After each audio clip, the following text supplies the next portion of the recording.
자, 어이구, 여기 어딘가요? 네, 지하철 3호선 경복궁역이 되겠습니다. 자, 5번 출구로 나가시면요, 경복궁이 나오죠? 오늘은 조선시대 궁궐을 살펴보려고 합니다. 자, 그럼 이제 퀴즈를 한번 보도록 하겠습니다. 자, 선생님의 질문에 대해 옳게 대답한 학생들 고르는 문제인데요. 이 4개의 질문을 좀 하고 계세요. 이 건물은 경복궁의 정전입니다. 흥선대원군이 경복궁을 중건한 이유는 무엇일까요? 이걸 물어보고 계시고, 또 중건에 필요한 그 막대한 공사비, 이거 어떻게 마련했을까? 그 다음에 이에 대해 당시 양반들은 어떤 반응을 보였을까? 그리고 이 중건 사업의 결과 어떤 변화가 있었을까? 이런 것들을 지금 질문하고 있죠. 자, 이 질문들 기억하시면서 이제 조선시대 궁궐로 떠나보도록 하겠습니다. 자, 여러분, 조선시대 궁궐의 주인은 누구였을까요? 궁궐에 가면 왠지 모르게 그 아련한 추억이 떠오르면서 자, 바로 이 궁궐에 살았던 그 역대 왕들이 주인이 되겠죠. 자, 어떤 왕은 궁궐을 이제 새로 축조하기도 했고, 또 어떤 왕은 또 선왕이 살던 그 궁에서 또 다른 궁으로 거처를 옮기기도 했습니다. 자, 이렇게 서울에 남아있는 조선의 궁궐들은요, 자, 각기 다른 시대에 다른 왕에 의해서 창건이 되었습니다. 조선에는요, 5대 궁궐이 있습니다. 경복궁을 중심으로 해가지고 동쪽에 위치하는, 자, 볼게요. 경복궁을 중심으로 해서 동쪽에 위치하는 창덕궁과 창경궁, 그 다음이 저쪽 서쪽에 위치하는 경희궁과 덕수궁, 지금 보이고 있죠. 자, 이 조선 제1의 궁궐 하면 역시 쫙, 그렇죠, 이 경복궁이죠. 1392년 조선을 건국한 태조 이성계가요, 수도를 개경해서 지금의 서울인 한양으로 옮깁니다. 한양은요, 정말 철저한 계획도시로 건설된 그런 곳이죠. 먼저, 자, 볼게요. 종묘와 사직을 세우고요, 그리고 궁궐을 건설합니다. 이때 지은 궁궐이 바로 경복궁입니다. 그런 다음, 한양을 둘러싸고 있는 성곽인 도성이라든지 또 의정부 6조 이런 관청들이 또 몇 해 뒤에 이렇게 쭉 완성이 되고 있습니다. 자, 이 궁궐은요, 왕이나 왕비, 왕자 등 그 왕실의 가족이 거처하는 사적인 주거 공간이었습니다. 하지만 그와 함께 궁궐은요, 국왕이 나라를 다스리는 공적인 근무를 하는 행정의 최고 중앙관청이었던 것이죠. 자, 이 경복궁은요, 조선의 주권자요, 통치자였던 이 국왕의 왕권과 왕실의 존엄성을 상징하기 위해서 정말 대규모로 화려하게 건축됩니다. 경복궁을 이 최고로 치는 건요, 동양의 그 궁궐 제도를 정말 충실하게 반영해서 지었기 때문인데요. 특히 중국의 어떤 궁궐 건축 양식의 그 영향을 굉장히 많이 받았습니다. 많은 건물들이요, 그 기능에 따라서 일정한 구역에 모여 짜임새 있는 그런 공간을 구성하고 있는 것이죠. 자, 한번 둘러볼까요? 자, 첫째요. 이 조선시대 그 궁궐은요, 먼저 정사를 둘러보는 공간. 둘째, 왕과 왕비 그리고 왕실 가족이 거처하고 이들에게 봉사하는 사람들이 생활하는 공간. 그 다음에 셋째, 휴식하는 정원 공간. 이렇게 세 개의 공간으로 지금 나뉘고 있습니다. 그러니까 정치를 하는 공간, 주거를 사는 공간, 그리고 휴식하는 공간, 이렇게 세 영역으로 나뉘어져 있다는 것이죠. 이 처음에 경복궁은 390여 칸 정도의 그 작은 궁궐이었습니다. 390칸이 작아? 생각하실 텐데, 여기서 이 칸이라고 하는 건 방 한 칸, 방 하나의 공간을 의미하는 건 아니고요. 칸이라고 하는 건 기둥과 기둥 사이를 한 칸이라고 하는 거예요. 그러니까 390여 개의 방이 있다, 이렇게 생각하시면 안 되고요. 예, 궁궐의 규모상으로 봤을 때 390여 칸 정도면 그렇게 큰 규모는 아니다라는 것이죠. 그런데 이제 시간이 흐르면서 필요에 따라 가지고 이 공간들이 늘어나게 되죠. 그래서 임진왜란 직전에는요, 정말 조선을 대표하는 그런 궁궐로 우뚝 서게 됩니다. 그러다가 1592년 임진왜란 때 정말 다 타버립니다. 정말 너무 우리 가슴 아픈 어떤 그런 순간이죠. 자, 이후 오랫동안요, 이 경복궁은 황폐한 이 빈터만 남아 있었죠. 그러다가 19세기 후반 이 고종이 집권하면서 그의 아버지 흥선대원군이 그동안 이 세도 정치로 위축되었던 어떤 조선 국왕의 그 왕권을 강화시키고 왕실의 위엄을 쫙 보여주기 위해서 경복궁을 다시 중건토록 합니다. 근데 여러분들 이 궁궐 다시 지으려면요 어마어마한 돈 듭니다. 그죠? 이 경비를 국고만으로는 치울 수가 없었어요. 그래서 이 흥선대원군이 원납전이라고 해가지고 원에서 납부하는 돈이에요. 그러니까 기부금이죠. 재상 이하 모든 관리들에게 능력껏 기부하게 합니다. 그 결과 1865년에는 500만 양, 이후에는 147만 양, 막 11만 7천 양 막 이렇게 걷게 되는데요. 뭐 이러다 보니까 이게 원래 원에서 납부하는 돈인데 나중에는 원망하면서 납부하는 돈이라고 이렇게 불리기도 했답니다. 그리고 또 돈이 필요했죠. 그래가지고 돈을 찍어내요. 그 돈이 뭐냐면 바로 당백전, 일당백. 일당백이라고 하는 단어 기억나시죠, 여러분들? 그러니까 100배의 가치로 이렇게 불려버리는 어마어마한 고액 화폐를 만든 겁니다. 고액 화폐가 나오면 어떤 결과가 나오죠? 그렇죠, 인플레이션. 물가가 올라가는 거예요. 화폐 가치는 떨어지고. 이런 현상들 때문에 굉장히 부작용이 많았습니다. 하여튼 이 어마어마한 이 경복궁 중건 사업을 하면서 엄청난 돈이 들어갔구나라고 하는 것 여러분들이 한번 떠올려 보시면 되겠습니다. 이렇게 해서 재건한 이 경복궁은요 다시 일제강점기 때 또 파괴가 되죠. 일제는요 이 자신들을 어떤 선전하거나 정말 이 박람회 뭐 이런 자신들 어떤 그 근대적인 어떤 그런 문물을 좀 자랑하기 위해서 이런 행사 같은 거 하거든요. 이때 이런 것들을 하기 위해서 경복궁의 그 여러 전각들을요 정말 뜯거나 막 팔아가지고요 막 없애거나 정말 만행이죠. 아 정말 이 문화유산을 이런 식으로 하면 안 되는데.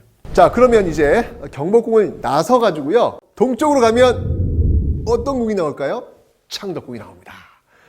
자, 이 조선시대 국왕이 머무는 궁궐은요, 법궁과 이궁, 두 개의 궁궐 체제였습니다.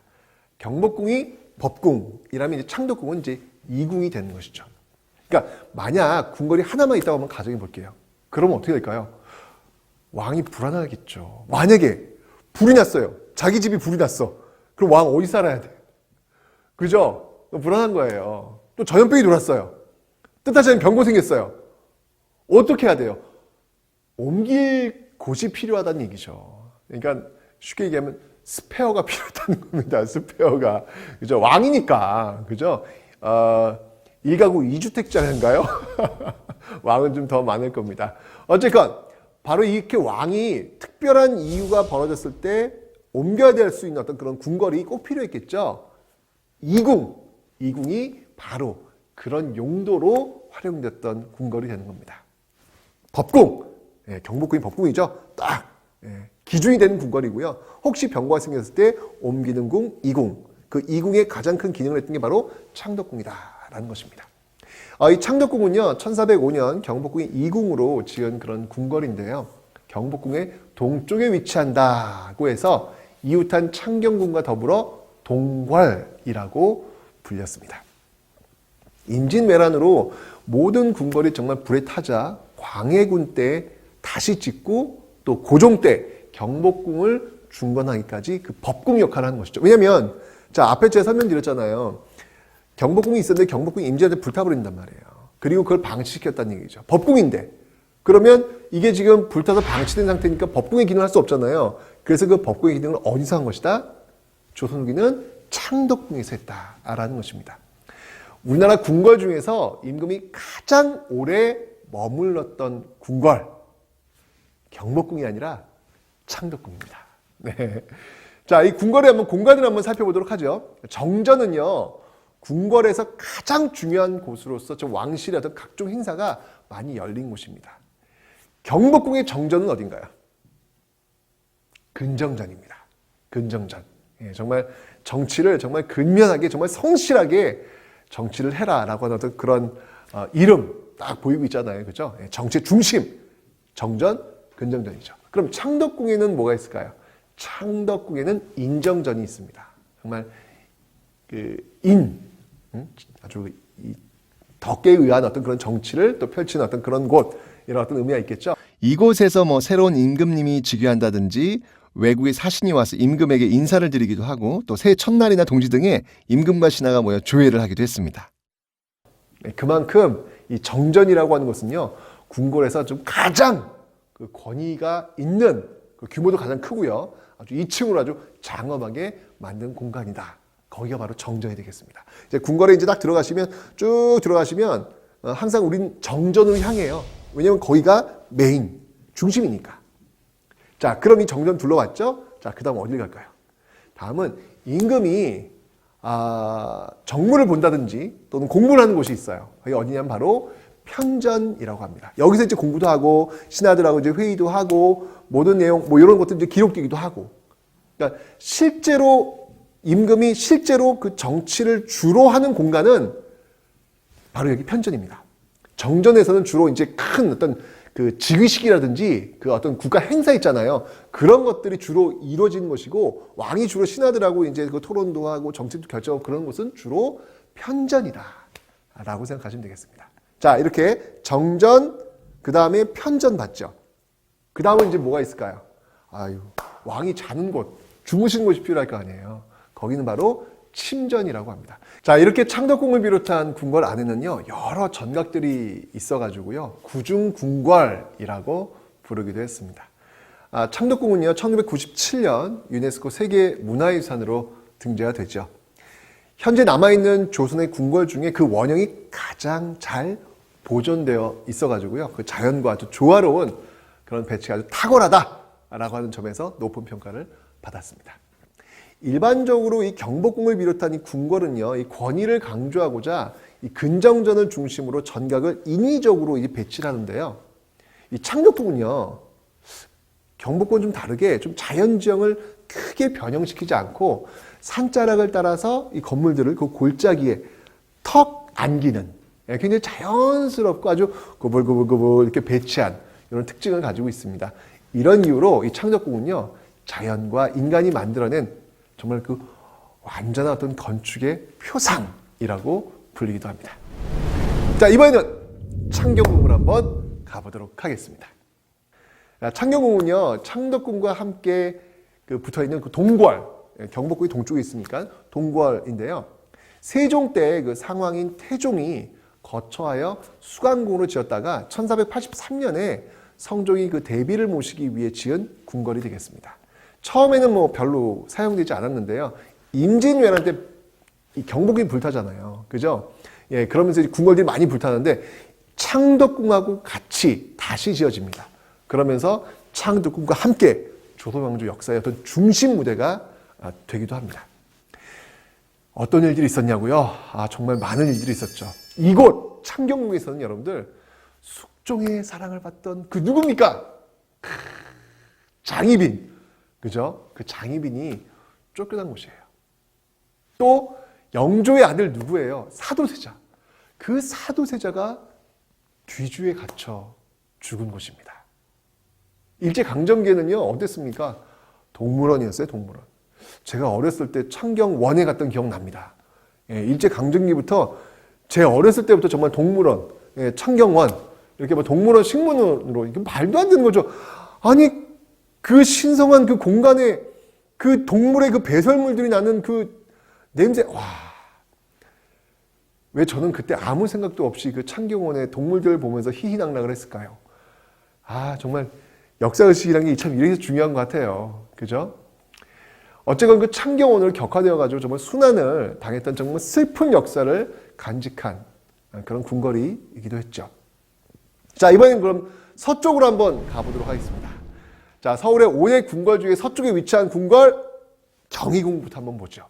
자, 경희궁은요, 또 다른 궁궐인 덕수궁, 이제 경운궁이라고 하죠. 이 덕수궁과 함께 서울의 우백호, 좌청룡 우백호에서 그 우백호인 그 인왕산 자락에 위치하고 있습니다.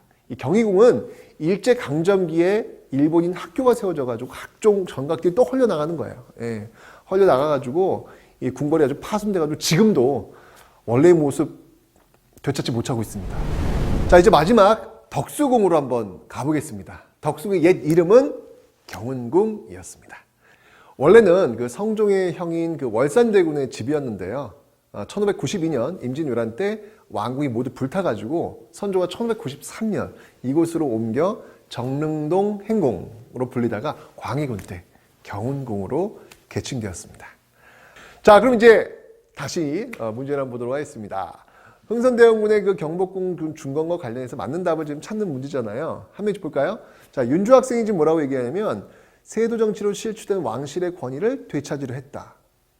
그죠? 흥선대원군이 경복궁을 준 것은 왕실의 위엄을 되찾으려고 했잖아요. 맞는 내용입니다. 자, 동혁 학생은요, 원납전을 징수하고 당배전 발행했다고 했네요. 맞는 얘기죠? 네, 어마어마한 경비를 대기 위해서 원납전을 징수하고 당백전을 발행한 그런 모습들 맞는 내용이 되겠습니다. 자, 지연 학생 한번 보도록 하겠습니다. 지연 학생 같은 경우에는 붕당의 폐단을 극복하는 차원에서 양반들이 적극 지지했다? 그렇지 않죠, 여러분들. 사실은 경복궁에 들어가는 나무들 있잖아요. 그 나무들은 양반들의 그 선산 있잖아요. 그 선산에 있는 나무들을 또 베어와가지고 또 이게 되기도 합니다. 그러니까 양반들이 굉장히 불만이 많았죠. 게다가 또 원납전, 돈까지 엄청 내야 되니까 불만이 많았죠. 그래서 옳은 그런 설명은 아니겠습니다. 도엽 학생 한번 볼게요. 왕권이 안정되어 민씨 일파를 제거할 수 있었다? 아직 흥선대원군 시기에는 아직 민씨 세도 어떤 그런 정부 들어오지 않았거든요. 네, 그러니까 이거 틀린 내용이 되겠습니다. 정답은 윤주하고 동혁 학생이 맞습니다. 정답은 1번이 되겠습니다. 자, 이렇게 오늘은요, 조선의 그 궁궐에 대해서 한번 살펴봤습니다. 화려하게만 보였던 그 궁궐이 간직한 여러 이야기들. 그 안에는 좋았던 역사도 있고, 또 아팠던 역사도 있고, 굉장히 많은 이야기들이 그 궁궐에 담겨져 있습니다. 여러분들, 궁궐에 한번 가보세요. 궁궐에 가셔가지고 그냥 건물을 한번 쑥 둘러보고 오는 그런 거 말고요. 그 건물 하나하나에 담겨있는 이야기들이 있습니다. 아까 제가 설명드렸잖아요. 어느 궁궐에 갔더니 창경궁에 갔더니 바로 이 공간이 바로 사도세자의 죽음이 있었던 공간. 이런 것들을 떠올려 보면서 한번 궁궐을 한번 쭉 다녀보시면 또 합니까? 인생에 대해서 또 해답을 또 얻을 수 있을지. 왕이 되었다는 어떤 느낌을 가지시고 한번 궁궐 투어 한번 출발해 보도록 하겠습니다. 자, 재미있는 궁궐의 이야기 마치면서요, 다음 시간에 또 보도록 하겠습니다.